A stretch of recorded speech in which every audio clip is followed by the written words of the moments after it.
So, feel exceptionally blessed, honored, and the opportunity to introduce our two esteemed guests. Earlier this afternoon, I was very fortunate to meet for the first time Yamuna Prabhu, and it was very overwhelming.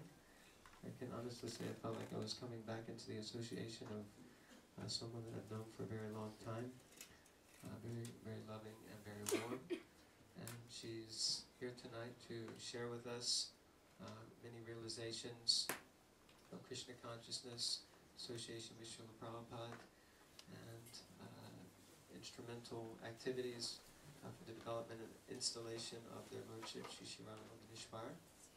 So we're very honored to have her with us, and also returning back into our association after some separation is Malati Prabhu, who is also very, very wonderful and exceptional devotee. She was here with us a couple of years ago for the, I think it was the 38th? Me too. More than 2 years ago. 38th anniversary of the installation of their lordships. And they're both here with us this evening. And we'll, yeah. So please, ladies, you can come right up to the front. And Mother. Way in. Yeah. And Bruce, you can move. Yeah, we're used to it here. Everyone can. We've been talking all week about family atmosphere. Squeeze in. Let's squeeze in.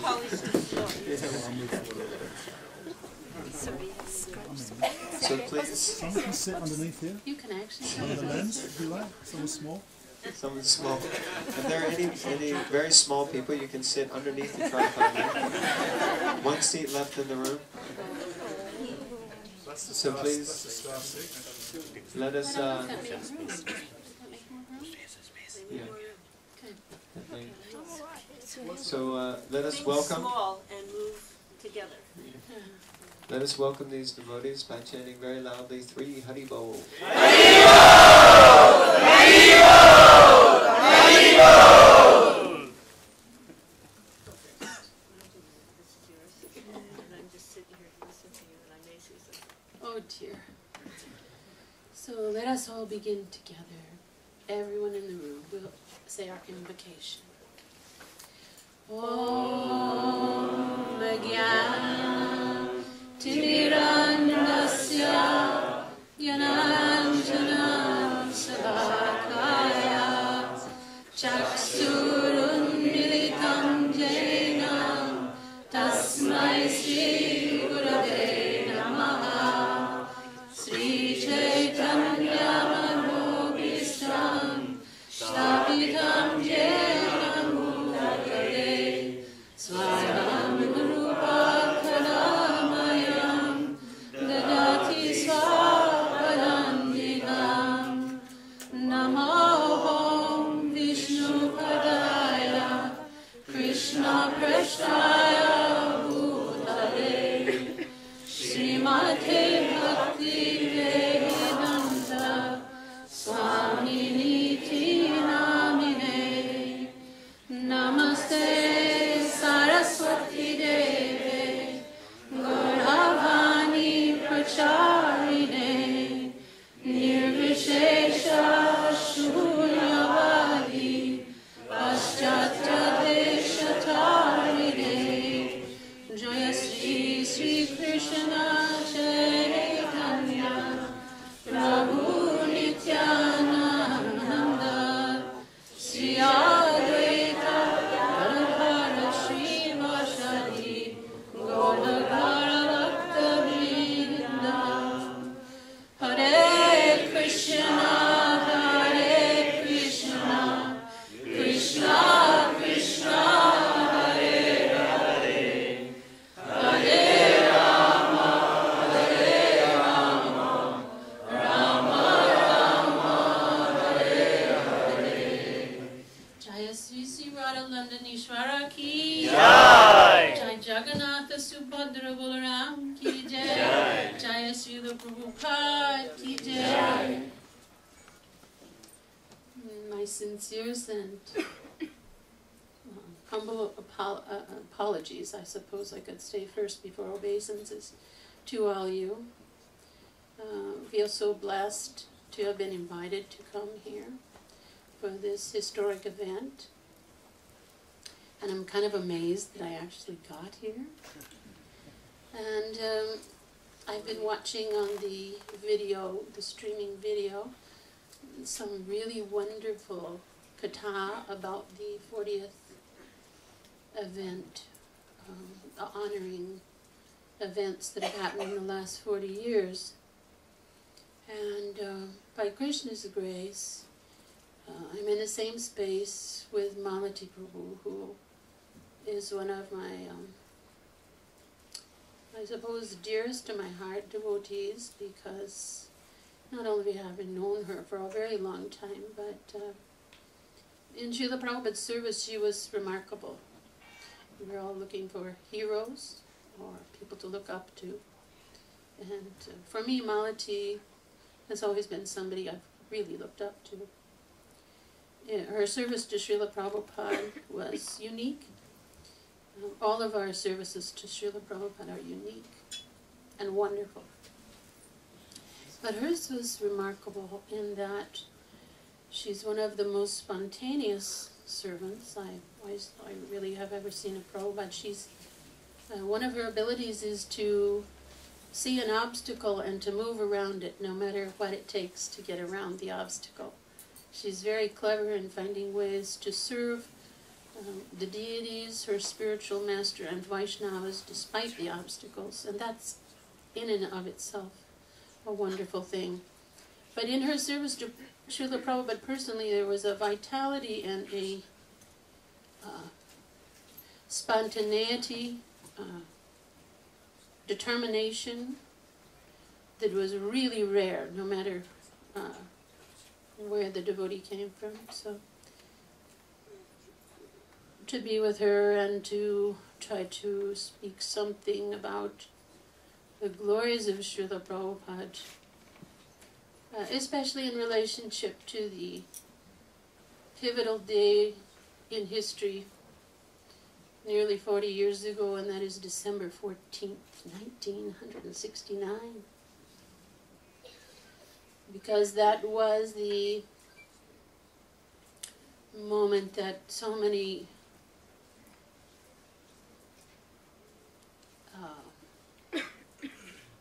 desires of previous spiritual masters were fulfilled. It is when everything coalesced together to allow Srila Prabhupada to render a service that he deeply wanted to render to his spiritual master, and that was the founding of Vaishnavism in the United Kingdom through the opening of the first Vaishnava temple. And he sent 6 of his young disciples. He mostly had young disciples at that time. And the 6 of us that came, 3 Grihastha couples, one Grihastha couple had a little girl, one of the first children in Krishna consciousness. So they were really 6 and a half, or let us say almost 7.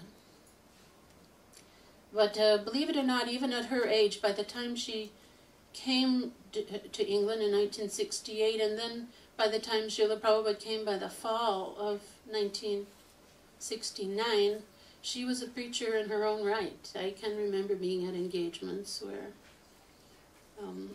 her attachment for the holy name was so strong that she would dance and throw her arms in the air and people would be completely charmed. So there was almost 7 of us. And we have a short time together. This is a very, very short time to give you a pipeline of Prabhupada's presence. But hopefully we can try to do that by recalling some of just one aspect of Srila Prabhupada's instruction to us. Does everybody know in the Srimad Bhagavatam introduction that it says that the disciple lives with his spiritual master forever by what? Louder, please. By following his instructions. So we have to know the instructions first, And then we get to voluntarily follow those. So I was meditating, you know, there's so many wonderful speakers that can speak on so many things, but it so happened that in my Krishna conscious life that Srila Prabhupada encouraged me in two areas of service. And one was cooking for some bizarre reason. I had no desire to cook before I came to Krishna consciousness, and really wanted as far away from it as possible. It seemed like cleaning up all the time wasn't a very fun thing to do, and half of cooking is cleaning. But it turned out that I found out that Krishna consciousness is sometimes called the kitchen religion, right? So one of the most powerful things we can do to spread Krishna consciousness is actually cook for Krishna. And then I found out actually that cooking for Krishna was really different than cooking for any other reason. So cooking was one, and deity, the study of Archana or deity worship was another. So in my short time I met Prabhupada, I was 25 years old in New York in 1966, and went to my sister's wedding. And it was the first wedding in ISKCON. And the first thing Prabhupada engaged me in was cooking. Said, how many members have come from your family to attend the wedding? And I said, well, Swamiji, I'm the only one. Oh, this is most unusual. So all of you know how big a wedding is, an event in someone's life. He said, never mind. He said, you can help me cook. Now this is the first hour of the first day of my life with Srila Prabhupada. So he engaged me in cooking, and was fascinated from that moment. And then I was only in New York for a short time for this wedding, maybe about 10 days altogether. And then my sister, younger sister Janki, and her betrothed, who's Michael, and he became a Kunda. They had just been initiated very short time before the wedding. The three of us drove across country and went to see our old friends who were in Oregon on a mountain lookout tower, and their names were Sam and Melanie. And they later became Shamshunder and Malati Devi. And all five of us drove down to San Francisco, and between that time when Mukunda and Janki lived in Berkeley, and Shamshunder, Malati, and I rented a little tiny place in the Mission District of San Francisco called Lucky Alley. And it was from there that we met the devotees that ultimately started the San Francisco Temple. And I've listened to Shamshunder and Gurdas for as much as I could for the last few days, and they were saying how they would find excuses to go see Swamiji or Srila Prabhupada. And Malati and I were thinking, we didn't do that so much. But one thing that was offered to us in that few months that Srila Prabhupada was there was the idea to learn how to cook prasadam and offer it to our altar in San Francisco Temple, which soon had deities on it, but at first it was photographs.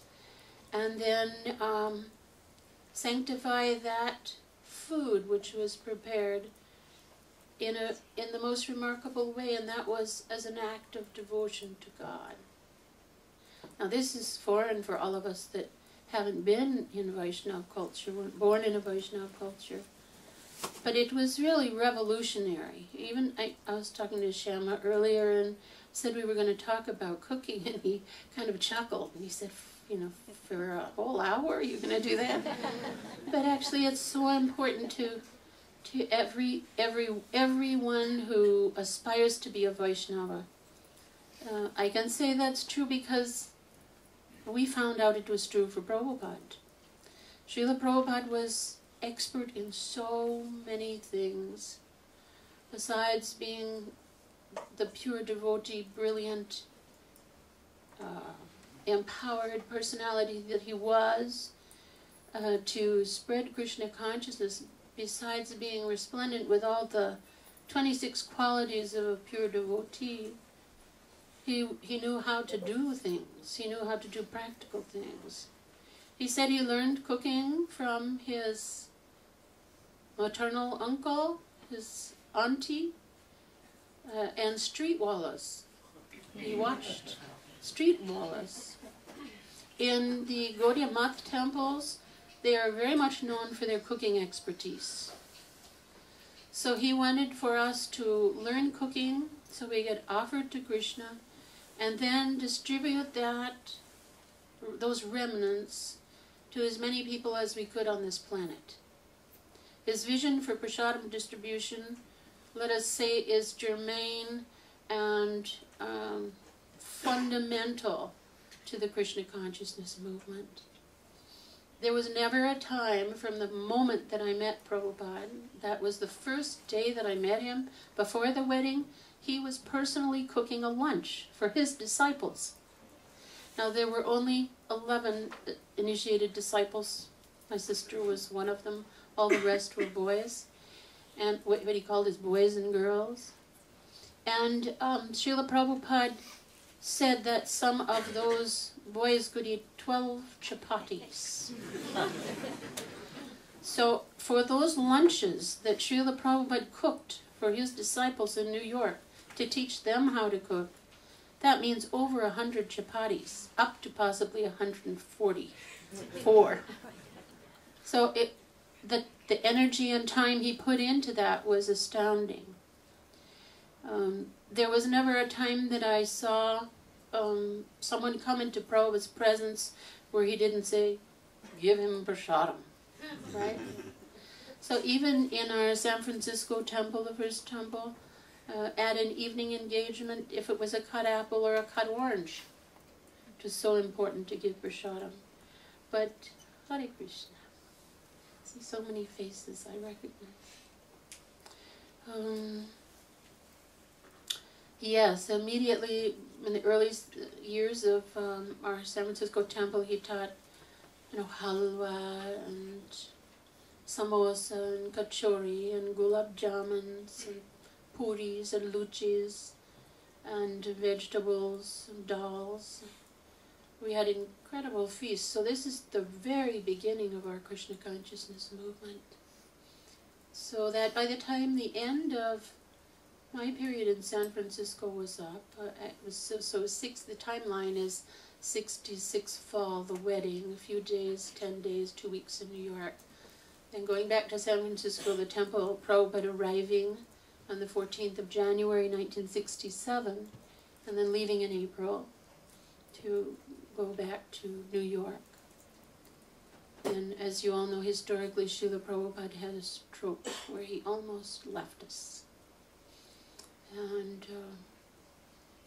that wasn't meant to be. He came back to San Francisco to recuperate in Stinson Beach that summer, and then he went to India. He came back from India on 14th, interestingly enough, another 14th December 1967. And so that was another time with Srila Prabhupada. Then went to Los Angeles in January of 68. And every time Srila Prabhupada came with us, in this one area he revealed more. Different instructions. The way that I would say Srila Prabhupada revealed both a study of deity worship to me and cooking was by giving indication that I was to go learn from someone if he, especially when we were in India, if we were on Nagar Sankirtan, that's between 70 October and 72, the founding of both cornerstones of Mayapur and Vrindavan projects. As we were traveling with Srila Prabhupada throughout India in this amazing period, I would say almost every place that I was with Srila Prabhupada, at the end of a prasadam meal, he would call me in and say, do you know how to make everything? And if I said no, he'd say, go learn. So there was some little strong indication that that's where I was to spend some of my time. So, and the same for deity worship, that you go study.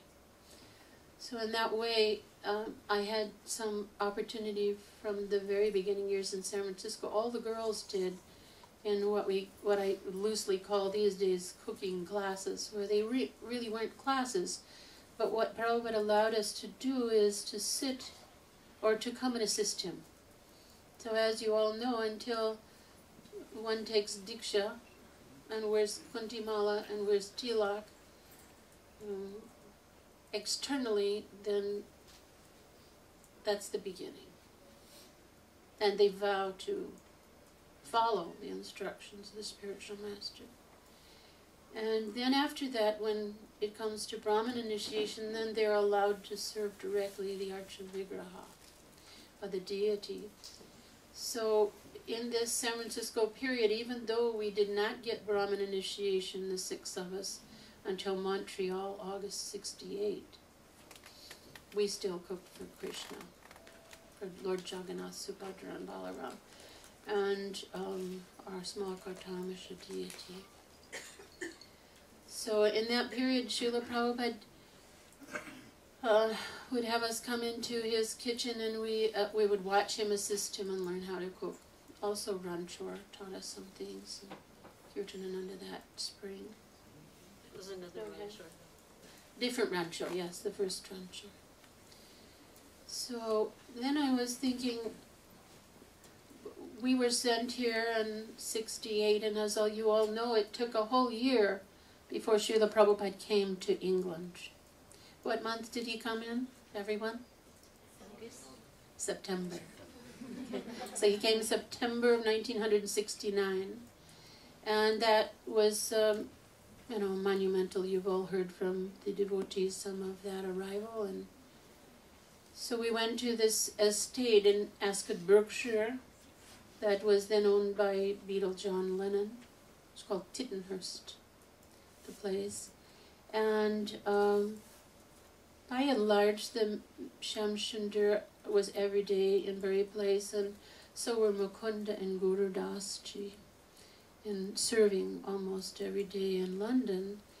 And Malati had her little baby she took care of, but Janki, Malati, and I were in Srila Prabhupada's service as cooks.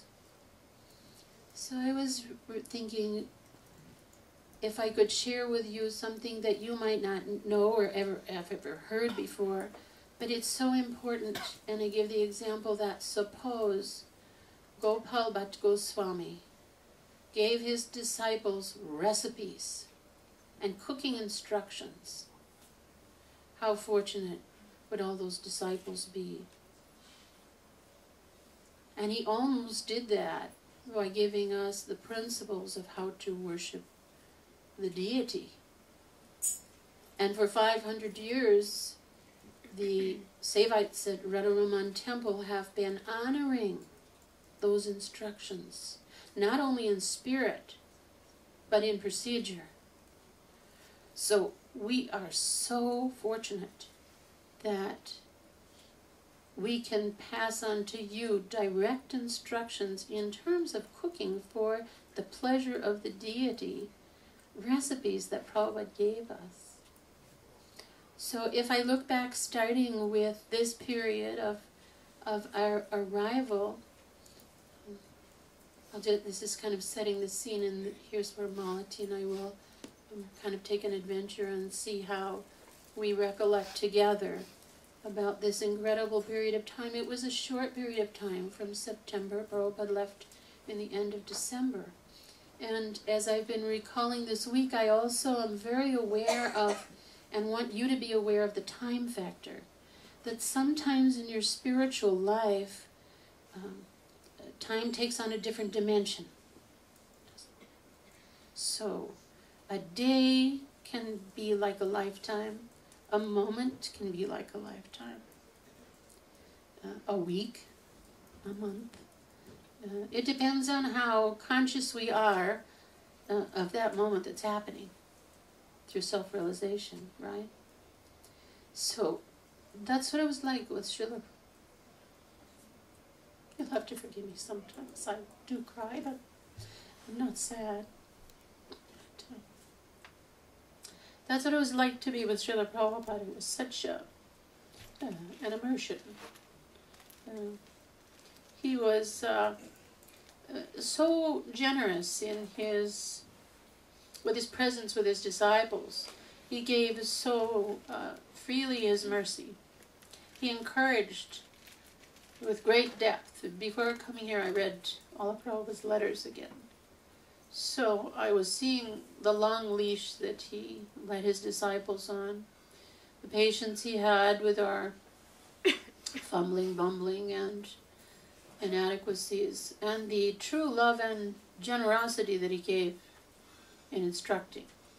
He was lenient with those that required leniency. He was strict with those that learned through strictness. He was totally individual in his capacity to give. But, even in relationship to, the kitchen, he put me on such a roller coaster ride of instruction. Sometimes he was, again, very lenient with me in regard, and sometimes he would chastise me with the greatest of subtlety that it actually would take me years to understand. So he was unique as an instructing spiritual master for all of us. But going back to this time at John Lennon's, Prabhupada, this was a time before the temple was open, so he was there almost all day. And so from morning till evening, he had very few guests. The men came back in the evening and gave reports, generally. His schedule was wonderful and unique. And I wanted to share a little bit of that first. We had a temple which had previously been a harpsichord recital hall, and that Mangal Arti took place at 4:30. But at 3 o'clock, his servant Purushottam and I used to meet in Prabhupada's room for a Mangal Arti before the temple Arti. And it was allegedly, Prabhupada said, "I'm training you up in deity worship." So what that meant was chanting Hare Krishna and doing the small arti, where Prabhupada usually led the arti, and Purushottam would play drum, or I would play drum, or he would play kartals, or I would play kartals, the three of us. And that happened before the Mangal Arti in the temple. And then at 4:30 we had another arti in the temple, and a whole morning program. Prabhupada would give a lecture, then the men would go out. At that point, Srila Prabhupada would take a morning walk. All of you know that he did this every day. And when he came back from his morning walk, he did something that was very wonderful, that he would chant for about an hour. That was remarkable. Those are our first tapes of Prabhupada chanting, and those tapes were sent to the Golden Avatar.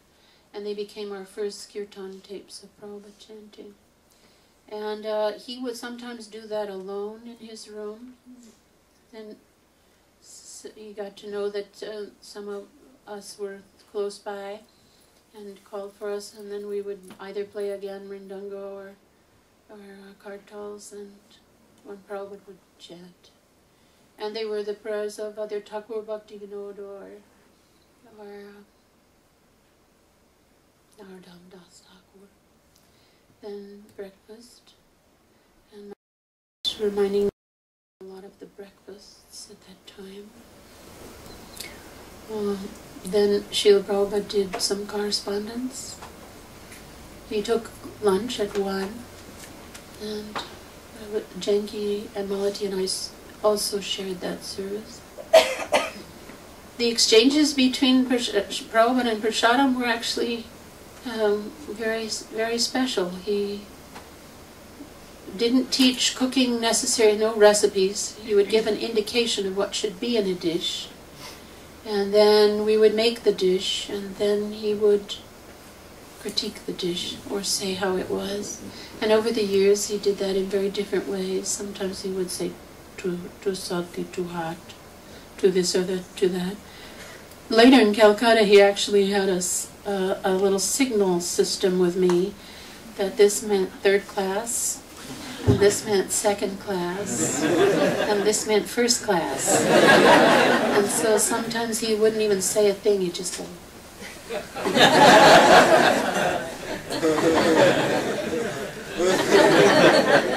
And I come to get the plate.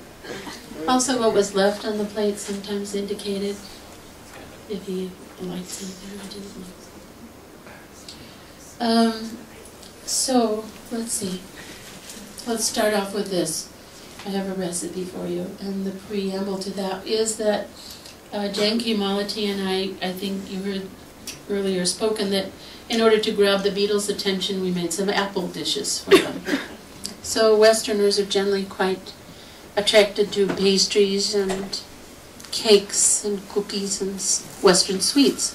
So we started serving Srila Prabhupada these things. And every time we'd serve them, he'd smile and very nice. So one night, one day, I think it was late afternoon we did that. Late afternoon he looked up and he said, "This is very nice." He said, and really, you know, like almost plaintive in a pleading mood. "But do you know how to make pera?" So we all went, "No." He said, "Do you have any milk?" "Yes." "Do you have any sugar?" "Yes." "We will go learn to make pera now." So down we went into the kitchen. And this was what Prabhupada said about making pera. And these peras became the lotus feet of Radha Londonishvara, the first sweet that we sent to Prabhupada in the mail, and he actually wrote a letter about it. So he said, hopefully these will be here. During our stay at Tittenhurst, Malati, Janki, and I cooked for Prabhupada. Who was present for this following exchange, I do not remember, but one day Prabhupada said something like, "These sweets are very nice, but I like pera very much. Krishna also likes pera very much. Can you make pera?"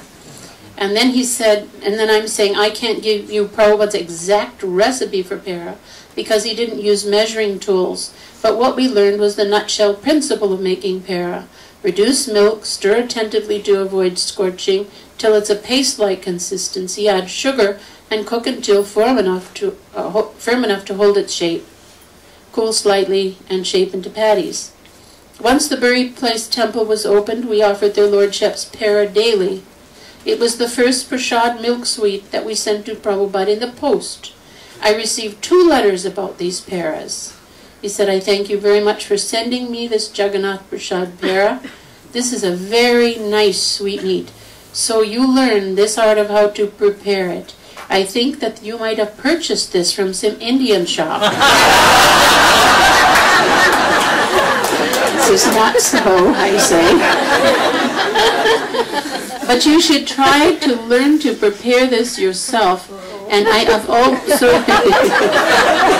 and make this for the deities. You can offer the deities as many sweetmeats as possible." And I say, what a stark change from then to now.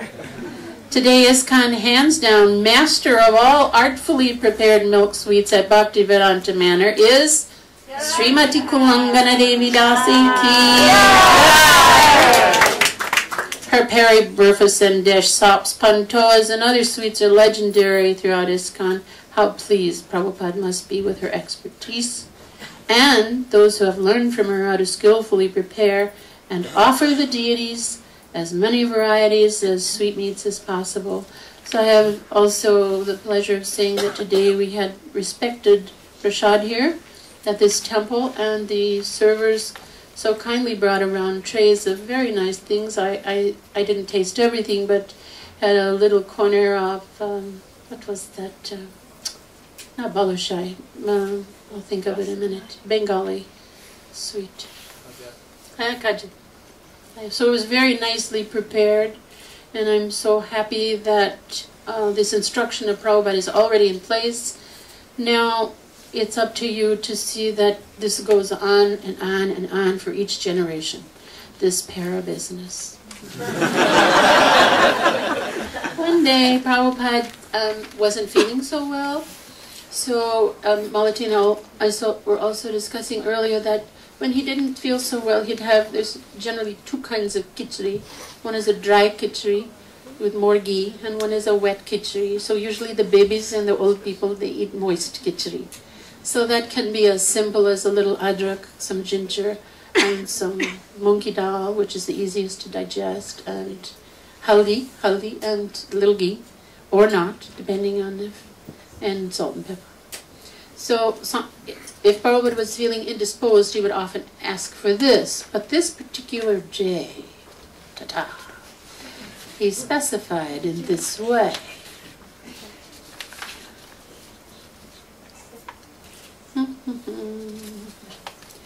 And it was a cauliflower pea khichdi. So I have that recipe in, I believe, Lord Krishna's cuisine, or close to a facsimile of that. Prabhupada requested certain dishes, certain meals, and certain menus at different times. Although he was consistent in general, sometimes he'd want something different. One day at John Lennon's, he asked for lunch with 3 items on the menu: mung dal khichdi, deep-fried potatoes, and yogurt, nothing else. When I asked what kind of khichdi and potatoes he wanted, he replied, make a dry khichdi with rice, split mung dal, cauliflower, peas, ginger, cumin, turmeric, salt, and chili. Sprinkle cut potatoes with turmeric, hing, and salt, and chickpea flour, and fry them. Bus. So that was his full instruction. That's the way he instructed. Just the essentials with a few details. What I did know at this time was that unless otherwise specified, rice meant basmati, split mung dal meant dal without skins, ginger meant fresh, and more meant heavy on something. So I put generous amounts of these servings on his plate, and when I came to get the plate, it was empty. Now, this was a lot of khichdi on this plate. And Srila Prabhupada, smiling with a soft chuckle, said something like, very tasty khichdi, along with potatoes and yogurt. This is a poor man's feast, fit for a king. I like this very much. So that's another menu to just think about, even though the recipe that I'll give you, for anyone wants a handout of all these afterwards, the temple will supply those for you. And I've made this combination many scores of times.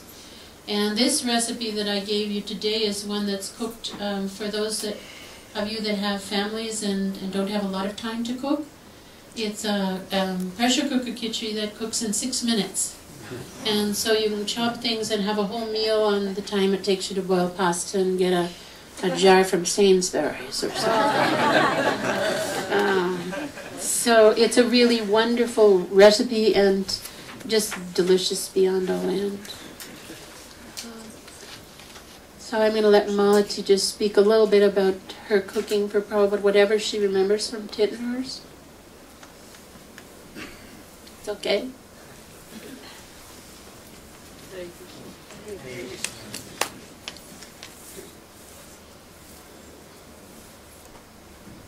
My memories don't work in little boxes like with labels on them. They come kind of as they come. The Tittenhurst experience for me was typical of most of my particularly early experiences, which was I was multitasking. Husband, child, seva for the devotees, seva for Prabhupada, and trying to survive personally. And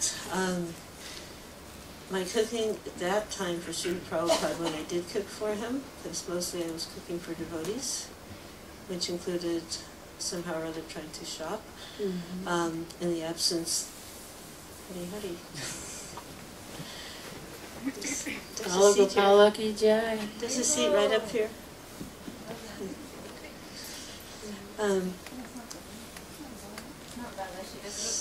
Oh, I can see.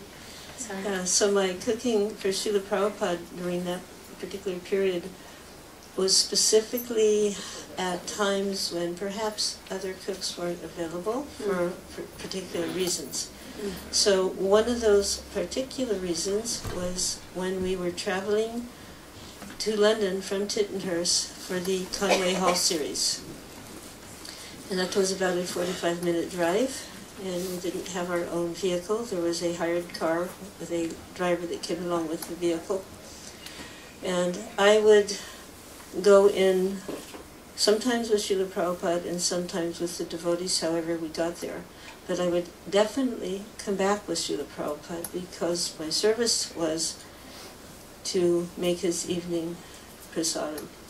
And it was never a pre-planned event. It was, I would be in the car before he got in so that he wouldn't have to wait for me to get in the car, my daughter, Srila Prabhupada, and Purushottam, the driver. And he would sometimes turn around and say, Puris halava, Puris alu, and it was always understood that milk, hot milk, would be part of the menu. In fact, this morning I had a very blissful morning hearing from Srimati Kalangana Devi about instructions given to her by Srila Prabhupada, specifically regarding milk. And she related a story here in London, how milk was brought to Srila Prabhupada. And the devotees were imagining, he said he wanted hot milk, but they were imagining hot milk is too hot to drink. So they would let it cool down and then bring it to him, or else they would not heat it quite enough. Either way, it was cool when they brought it. Warm, but not hot. And Prabhupada rejected that milk and repeated he wanted hot milk. So when they brought that hot milk to him, he also included in the instructions sugar and a teaspoon. So when they brought this to him, he began very happily taking the milk on the teaspoon and sipping it. And milk was steaming, very hot, but in this way, by putting it in the teaspoon, when it reached his lotus mouth, it was the right temperature. So he wanted hot milk and he wanted sugar in the milk. And diverting a little bit, but it was really blissful hearing these stories.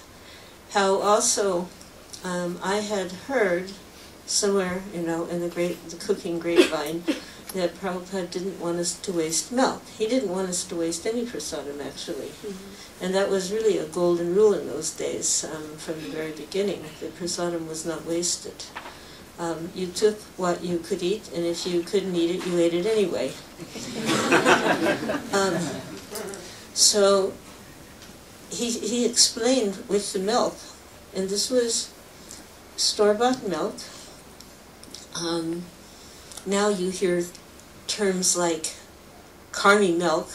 I mean, I see these terms in even ISKCON forums. Anyway, it was store-bought milk, and he instructed the devotees, after they emptied that milk into the pot, to add a small amount of water and rinse out the bottle like this and add it to the remainder of the milk that was being cooked, so that there would be no waste of the milk.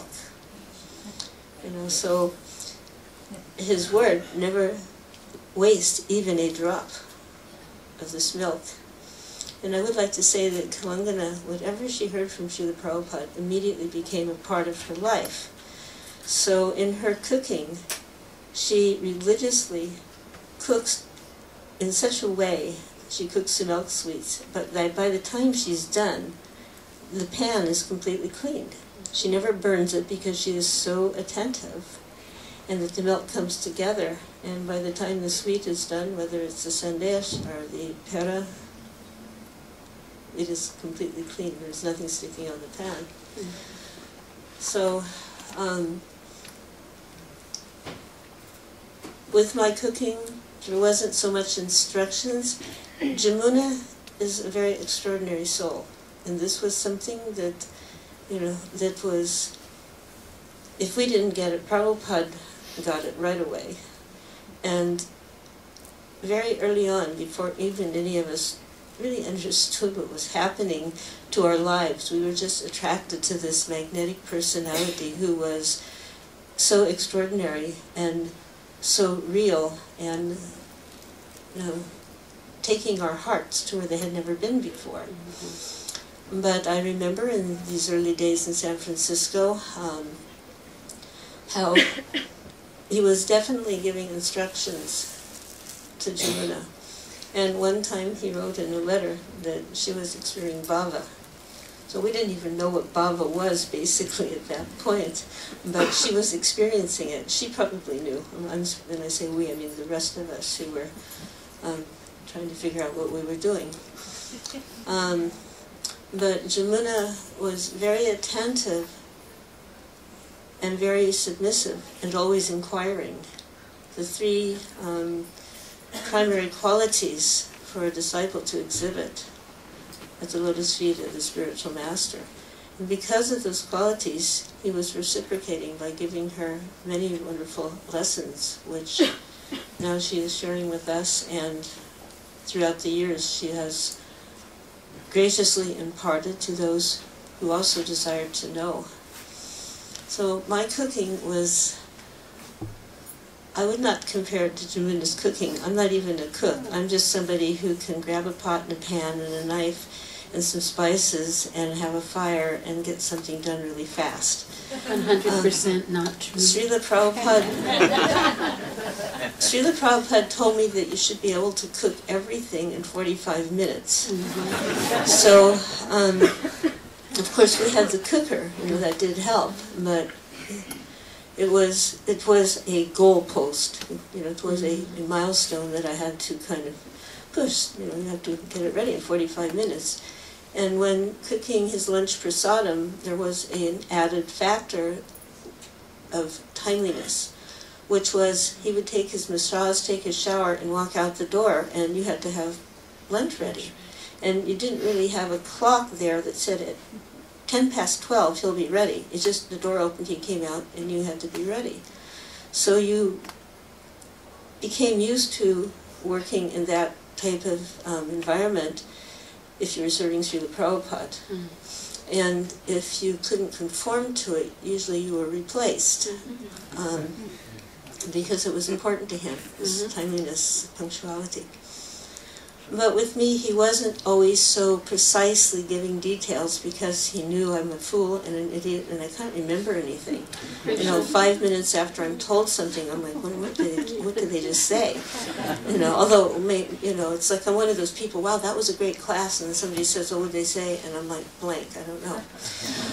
So, but he would tell me certain things, and he would give me a direction to go, and I would go in that direction.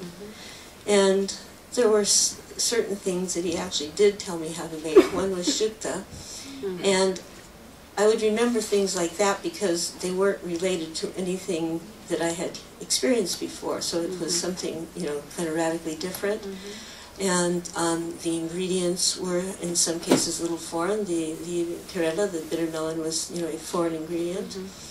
So I remember that, and I took great joy in making that for him because he really liked it. And then he would tell me other variations of the same, and he seemed to like whatever variation you would make. There were little things that you would become accustomed to in serving him as a cook. And one of them was that he liked a small amount of chini, of sugar, in his sabjis and his dal. And, very small amount to bring out the flavor. Right. Totally rounds it out. Did you know that? You did that? Well, nowadays we have, not only do we have the anti-milk people, but we have the anti-sugar people. So sorry all you people, but he liked sugar. And he was eating what Krishna liked. And Krishna liked sugar, and therefore, Prabhupada used to say, if Krishna liked meat, we would also eat meat.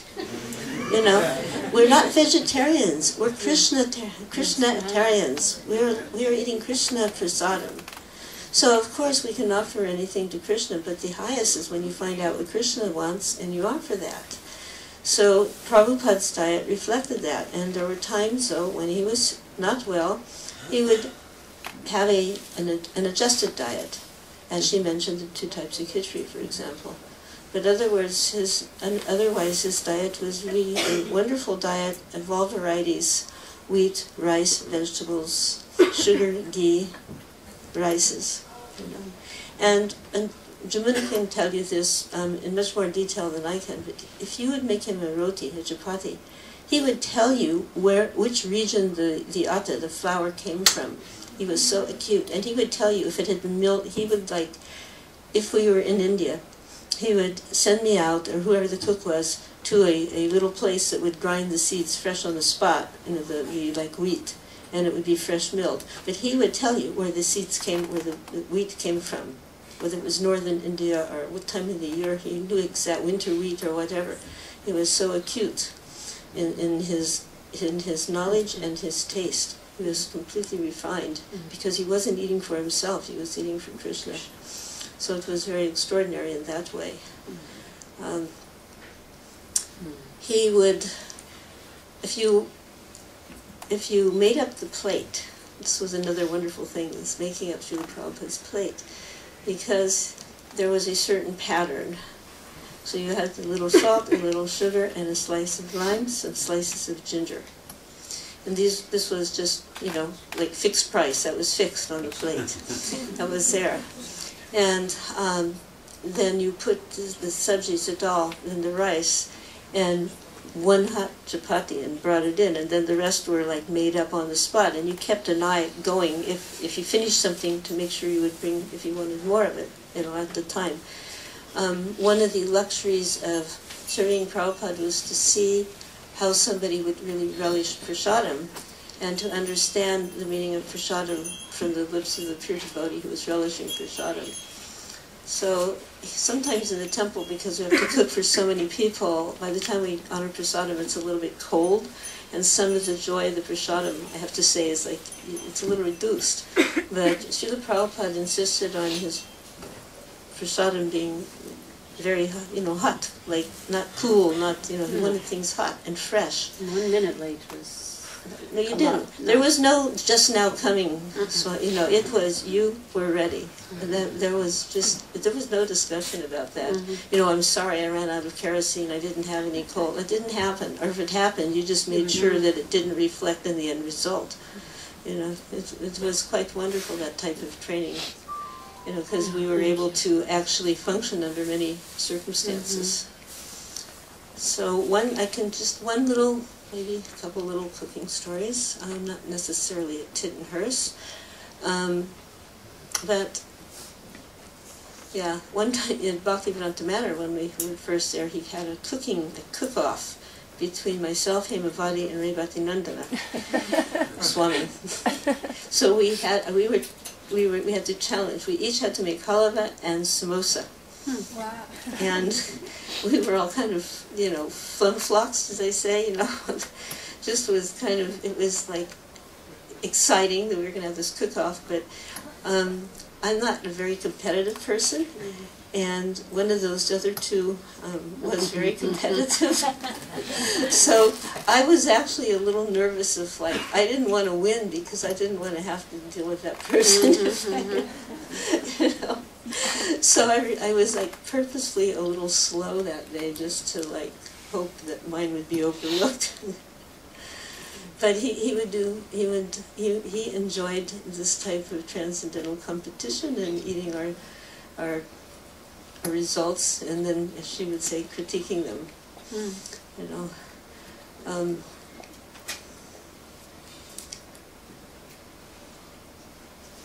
So we're having to speak about cooking, but there was something really nice that happened as a result of the Conway Hall series, so maybe I'll just slip it in anyway. The car that we hired to bring Srila Prabhupada came, as I mentioned, with a driver. And it was the same man every I think it was on Wednesday. And whatever the night was we were going, it was the same driver. And he was what you call a typical English bloke. Was nothing, and he had one of those kind of hats on him, and he was very, no expression on his face. Good day, sir, good day, ma'am, just, and unfailingly polite. When Srila Prabhupada would come out, he would open the door and, close the door for him, etc. And bring us into London, and he'd sit at the back of the hall so that when the program was finished, he'd be out to buy the car with the door open, and Prabhupada wouldn't have to wait. But he never ever, exhibited any interest in what we were doing, and certainly we were kind of strange people compared to his normal clients, which was from a very wealthy part of, Ashta is generally wealthy people. And we were living at a fancy estate with Mr. Lennon, but we were like, obviously of a different cut. So he just did his job, One night at the program, though, it was just something happened that was really extraordinary. And that was that the audience, which was always a rather mixed audience, there would be hippies, there would be people in suits and ties. If you see pictures of the place, you will see that. Kind of very ordinary-looking people, quite a mixture. And some of them came and even became devotees, Leela Shakti and her sister. Some of them came once or twice, some of them came just once. But this one night, Prabhupada delivered a kind of classic, you are not this body, you are spirit, soul lecture in such a way, kind of like, people were like a little awake. And the first part of the program would be the kirtan, then the lecture, and then again we would chant. So in that second kirtan, the whole audience was responding. Sometimes they would weakly respond, but they immediately began to respond that evening. And there was a certain type of ecstasy that was happening, and Srila Prabhupada suddenly stood up and he had his arms raised, and he began dancing. And we saw, and the people in the audience also saw, a very extraordinary occurrence, which was his feet weren't on the stage anymore, but he was still dancing. So maybe you could say he was levitating, he was floating. We always speak how he floated, but he was definitely off the ground. And people seeing this became like, you can say maddened, gladdened, and devotees were just, you were losing your sense of bodily identity in that situation. Then the kirtan ended. Prabhupada, as would be in certain events when maybe something paranormal happened, he acted just like he did the Jayom prayers and he just left. He didn't acknowledge that anything extraordinary had just occurred. I was scooted out to get in the car with my daughter and Purushottam. We were in the back seat. Eddie was there. Prabhupada gets in, he shuts the door. Eddie gets in the other side. He puts the key in the car. You're expecting him to turn it, and he turns and he goes, well, Prabhupadre, kind of got the name wrong. Well, Prabhupadre, you got a little out of control tonight, didn't you?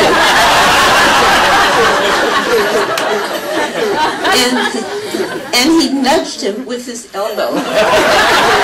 So Purushottam and I, we were just like, choking. And Purushottam went under his breath. He goes, rebirth material. But then this man, Eddie, his name was Eddie, he turned the key and he says, it's just like this car. It's no good without a driver. And I realized that he had fully received Srila Prabhupada's mercy that night. He had heard and understood. And it was really extraordinary because there had never previously been any indication. And the empowerment of Srila Prabhupada to transmit Krishna consciousness to even stone-like personalities was just never so apparent as it was at that moment. It's not about cooking, but it was a really wonderful moment. Then I went home and cooked for him. I'll jump to two things that have to do with our Lord.Siva. Sri Sri Radha Londonishvara and Jagannath Subhadra Balaram and our beloved Srila Prabhupada and the devotees, which are never separated. Installation day of 69. This is what became our first, what I call signature dish in India. Temples are known for signature dishes. That means dishes when you think, tell me, what is the dish you think of when you think of Radharaman temple? Please, somebody say it. Here, more specifically? Vishaka. Kuliya. It's called kuliya. So this dish is made by cooking down milk to a very thick, almost koa, and at the last minute putting in a reagent like citric acid or lemon, and it cuts it, makes little threads.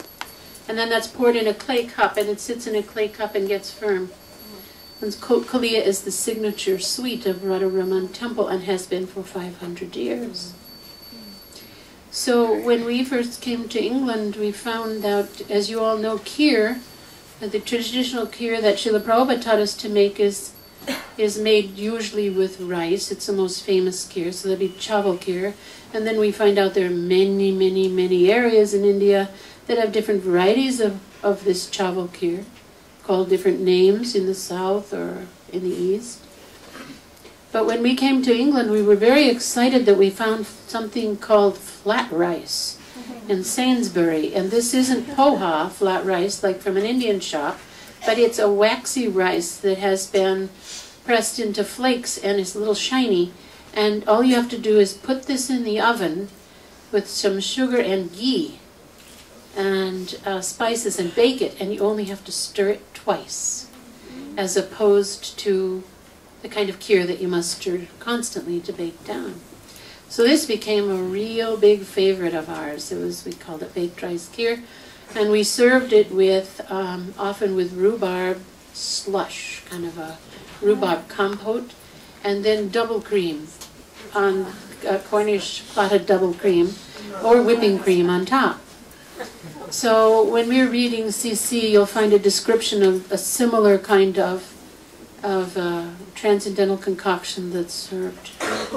So the first feast that was served to Sri Sri Radha Londonishvara had this kheer in it. And Srila Prabhupada loved it very, very much. And it became a favorite of the devotees. And as you know, that Radha Londonishvara was installed with only one dress, a saffronish golden yellow dress. And the second dress that we offered was on 3rd February 1970, on Advaitacharya's appearance day. And I decided to make this sweet. So for those of you who are interested in George Harrison trivia, I can tell you this, that this man was nuts about this dish. And he told me, he said, now, I like a lot, I can't imitate him, but I like a lot of prasadam you offer there at the temple. But if you ever make that dish, you give me a ring. And I'll be there. And so I didn't have a ring-me-up kind of relationship with George, but I did, on this occasion, give him a ring the day before. I said, George, we're going to offer a dress tomorrow, and I'm going to make some of that kheer to offer to Radha Londonishvara. All right, hang up the phone. 2 hours later, a florist van comes to the front of the temple, and he unloads flower vase after flower vase that are wall sconce arrangements, 8 of them, that go on the side of the wall, and a little card on it said, "We'll be there." No signature, right? So the next day, all the devotees, there's so much excitement that we get to offer the deities a new dress, because we were very short-handed. I couldn't begin to say the glories of the devotees that were serving together at that time. The word family has been mentioned, but it's far beyond that. It was a situation where devotional service was so strong, the love for Radha Londonishvara was so strong that relationships became very tight. We were definitely God brothers and God sisters. We were definitely Prabhus. We were definitely lovers of the deity, and the deity was at the center. So when that curtain opened, that blue curtain, and the deities revealed their splendor, I do have a gift for you also that you will be able to see a little later on, and it's a picture of a close-up picture of Srimati Radharani's face that day, that she of the 3rd of February, Gurdas Prabhuta. and it will do what it does to you. But at any rate, when we served out the feast, we served this out, and that personality was there. And you know how devotees get absolutely over the top when they go for eating large quantities of sweets? Well, that happened that day. I mean, everybody became so intoxicated with the nectar of that recipe is here. And the well, actually, you can throw in a few handfuls. Yeah, we did from Covent Garden. Covent Garden used to be a market, and we buzzed down there. And the only other really important thing, I think perhaps the most important recipe that Prabhupada revealed, is especially to Radha, to Jagannath, Subhadra, Balaram, and it is for Rath Yatra. Shyam Sundar Prabhu and Kripa Maya Prabhu and Maharaj Mahavishnu spoke a little bit today about the Rath Yatra. You know, we could talk truly for days on all these subject matters, but I sent Srila Prabhupada an email about Lord Jagannath and the Rath Yatra at a certain point, and this came back. Well, maybe it's not here. No. Huh? You didn't send him an email. No, did you print this out? This recipe of Bunchi Khichdi? Well, let's see if I can try it once again. Maybe you can find it easier than me. Not there, not there. Not there, yeah. Koa, not there. Getting close. Cauliflower mung dal khichdi. Looks like it's not here, Dina. Well, there's 2 letters about this khichdi. There's another set there. There's another set? Yeah, that's just there. That was all that was on the Yeah. file. No, there was another recipe there. At any rate, this dish, Prabhupada sent the recipe for this dish. You call it, it's spelled differently in the folio. Called it should be bhuni or bunji khichdi. It's a thick khichdi. It's been served for hundreds of years in Jagannath Puri. And what it is essentially a thick khichdi. You know, we're talking about gila, so this is a thick khichdi. And it's spiced, who knows what pushpana is? Any of you know what that is? Prabhupada's recipe? So you have to learn these things. We have to pass these things on. He introduced pushpana in 67. We served pushpana in 67. At my wedding. So, that's January 25th, 1967.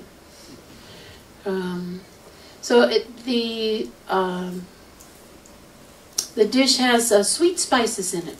So long dolcini, elaichi, like this, and sugar, and nuts, and chopped paneer, fried paneer, and sweet fruits. And this is a dish that's served to Lord Jagannath, and Prabhupada said that this should be served as the main dish at every Rath Yatra feast. He also wrote a letter early in February of the same year to Krishna Das with slightly different instructions, but it should also be served. So you are truly the first yatra to have a direct instruction from Srila Prabhupada as to the nature of what to serve Lord Jagannath for these Rath Yatra feasts. And I'm sure it's already in place, but again, it's up to you to see that it remains so, because it's very, very special for this yatra, and that recipe is there as well.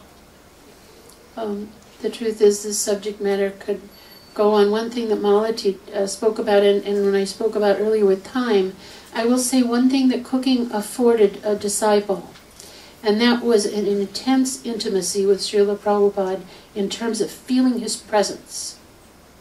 So for those that you value, what Sangha means is that you want to feel the presence of a devotee.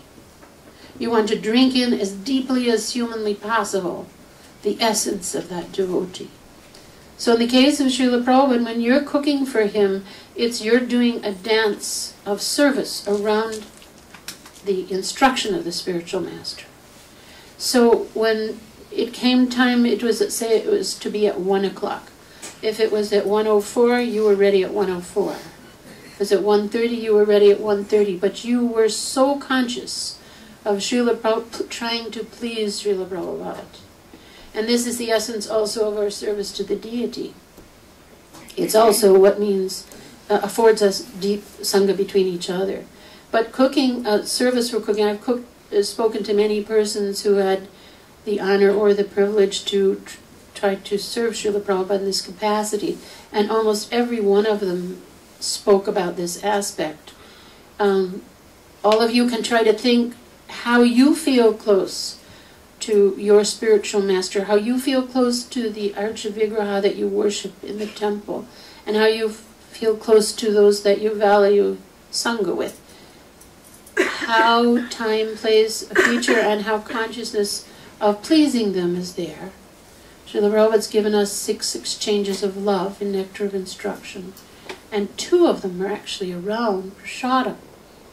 2 of the 6. And they are what? Offering Prashadam to others and receiving Prashadam from them. So they're really important.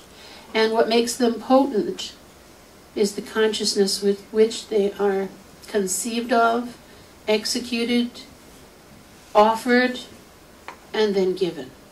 And it can be so strong. We see it changes people's lives. Even if they don't know it, they might just say, oh, this tastes good, or this tastes sweet, or something that they like. But it changes their lives, doesn't it? So we have to thank Srila Prabhupada for this incredible gift. And today there was an interviewer that asked some of the things that made ISKCON glorious, or in the last 40 years, some things that we treasure, and what in the next 40 years we should treasure. And one of them is this incredible exchange of the meditation of trying to please Krishna's senses. If we cook for ourselves, we please to a certain degree. Everyone likes something that tastes good. But if we please Krishna's senses, this takes us into another dimension of power and glory and purification. Purification of the heart, purification of the senses, purification of the mind, purification of the emotions. Everything that we can evaluate human consciousness with, this act of trying to cook in devotion for the pleasure of the Lord, changes everything in our lives. And every devotee that does it is a testimonial to its power, and it's all individual and it's all glorious. So try to, in our busy lives, or whatever our situation is in life, we want to try to aspire for this purity that Prabhupada gave in this one simple little area, and try to save this whole planet. And I think I hear a quiet conch shell, which means we get to turn our attention to the object of our attention. I'd like to first apologize to everyone for any offenses I've made to anyone in the past in this yatra, and pray that we all glorify the deity for now and forever. Hare Krishna.